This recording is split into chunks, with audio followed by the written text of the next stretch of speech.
अगर उस शाही किला वेखना ने तो तुसी अपने इलाके में आके वेख सकते हो। बहुत ही ज़्यादा मेहनत की गई है। ਤੁਹਾਡੇ ਪਲੇਟਫਾਰਮ ਡੇਲੀ ਗੱਪਸ਼ਪ ਦਾ ਨਾਂ ਲੈ ਰਿਹਾ ਤੇ ਇਨਸ਼ਾਅੱਲਾ ਇੱਕ ਕੰਪਰੀਹੈਂਸਿਵ ਡਿਸਕਾਊਂਟ ਹੋ ਸੀ ਤੇ ਅਗਰ ਤੁਸੀਂ ਕਾਲ ਕਰਦੇ ਸੋ ਤੇ ਉਸ ਤੋਂ ਬਾਅਦ ਹੋਰ ਜ਼ਿਆਦਾ ਡਿਸਕਾਊਂਟ ਹੋ ਸੀ। 70+ ਫੰਕਸ਼ਨ 2 ਮਹੀਨੇ ਚ ਕਰ ਚੁੱਕੇ ਹੋ। ਅਸੀਂ ਸਮਝਦੇ ਹਾਂ ਕਮਿਟਮੈਂਟ ਤੋਂ ਬਾਅਦ ਅਗਰ ਪੂਰਾ ਨਾ ਕਰੋ ਤੇ ਟੋਟਲ ਹਰਾਮ ਹੋਣਾ ਹੈ। ਇਹ ਹਲਾਲ ਹਰਾਮ ਵਾਲਾ ਟੋਟਲ ਕੰਮ ਹੈ ਤੇ ਅੱਲਾਹ ਪਾਕ ਸਾਨੂੰ ਕਾਰੋਬਾਰ ਵੀ ਉਹੀ ਦਿੱਤਾ ਹੋਇਆ ਹੈ ਜਿਸ ਵਿੱਚ ਲੋਕਾਂ ਨੂੰ ਖਿਲਾਉਣ ਵਾਲੀ ਚੀਜ਼ ਹੈ। ਇਹ ਸਵਾਬ ਵਾਲਾ ਕੰਮ ਹੈ। ਅੱਛੇ ਤਰੀਕੇ ਨਾਲ ਕਰੋ ਤੇ ਇਸੇ ਰਿਜ਼ਕ ਵੀ ਬਹੁਤ ਹੈ। गला करसा खरिया साहब सचिया ते सुचिया अस्सलाम वालेकुम वीरो भराओ भैनों के हाल ठीक हो राजी बाजी हो कार पर सब खैर करिए थे ना। गर्मी आए पे नहीं बहुत जोरों शोर गर्मी आए पे नहीं थे। कोशिश करो कनाता शाता में कोई भी फंक्शन होवे तो थे ना कीता किसी शादी हाल शाला में आ रहो। बहुत ही नामी ग्रामी और बेहतरीन किस्म ना शादी हाल असा ने अपने इलाके में आ चुका वे। शाही किला ने ना तो जे शाही किला जड़े जहन में आवे ना शाही किला के जो सी अगर उस शाही किला वेखना ने तो तुसी अपने इलाके में आके वेख सकते हो। बहुत ही ज़्यादा मेहनत की गई है। इन्होंने मालका बेहतरीन किस्म का शाही किला बनाया हुए तो मालिक भी इस टाइम मेरे नाल मौजूद रही। जरा उन्होंने लाने दिलचस्प किस्म की गपशप पूरी वीडियो देखनी कमेंट में अपनी राय भी देनी और इस वीडियो ज़्यादा से ज़्यादा शेयर भी करना है जी। अस्सलाम वालेकुम। वालेकुम सलाम।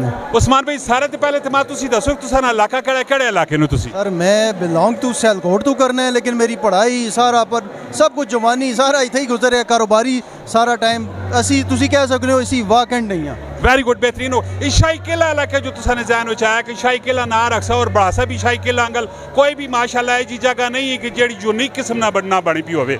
एक जो माइंड में आया और की कीता नहीं अरे वाह गार्डन ही बनाई है मुगलाना एक जगह सी ये है ही कदीमी ते बादशाही सिस्टम सी ते अगर इत्थे कोई चीज़ बनानी सी मेरी सोच है कोई चीज़ बना सा तो वो बहुत ही ज़्यादा शाही किस्म नहीं होनी चाहिए। फिर इस बिल्डिंग नहीं हाइट इसने अंदर काम इससे एक प्रोफेशनल काम किया फिर चीज़ जी निखर के आई वो यही बननी सी कि मुगलों ने इस इलाके जो ना रखा जाए वो शाही किला हो इसनू प्रॉपर एक किला बनाया। वेरी गुड कोई शक नहीं माशाल्लाह असने गिराया तो सा 4 चांद लाइन वा गार्डन 4 चांद लाइन है। शाही किला ने जड़ा रकबा टोटल कितनी जमीन कितनी सर 5 कनाल जमीन है। 5 कनाल जमीन ने होती जड़ी कैपेसिटी तुसा रखी बंदे नहीं एट अ टाइम कितने बंदे आ रहे होंगे तुसा ने साल में समावे ने? सर इस वक्त क्योंकि मैं ओपनिंग की है 3 महीने हुए ने मैनू तो उस माशाल्लाह बहुत ज़्यादा रिस्पॉन्स है। मैं हूँ अगले 3 महीने जो एक और हॉल स्टार्ट कर सा फिर मेरे क्योंकि इस बिल्डिंग के 3 हॉल सन तो तकरीबन असी समझ लो कि कोई 3000 ने करीब या 2500 ते बासानी फंक्शन जड़ा असी कर सकते हैं बंदे की कैपेसिटी है साढ़े कोल।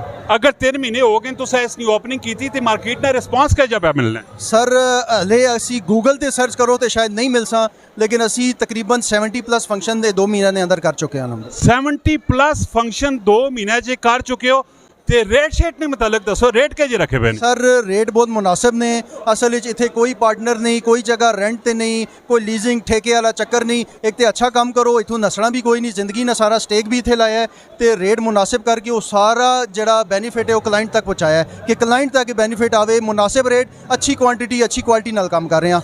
Very good. अगर तुसी क्वालिटी बेहतरीन देसो ना तो डेफिनेटली कोई भी तुसा मात कोई कुछ किसी किस्म ना तुसा नुकसान नहीं हो लगे। क्वालिटी होती किसी किस्म ना कंप्रोमाइज़ नहीं होना चाहिए ना। अच्छा कोई लास्ट में कोई मैसेज कोई पैगाम देना चाहते? सर मेरा पैगाम यही है कि असा मेहनत की है इस इलाके वास्ते की है। मेरी रिक्वेस्ट है एक दफ़ा आओ सानू आजमाओ।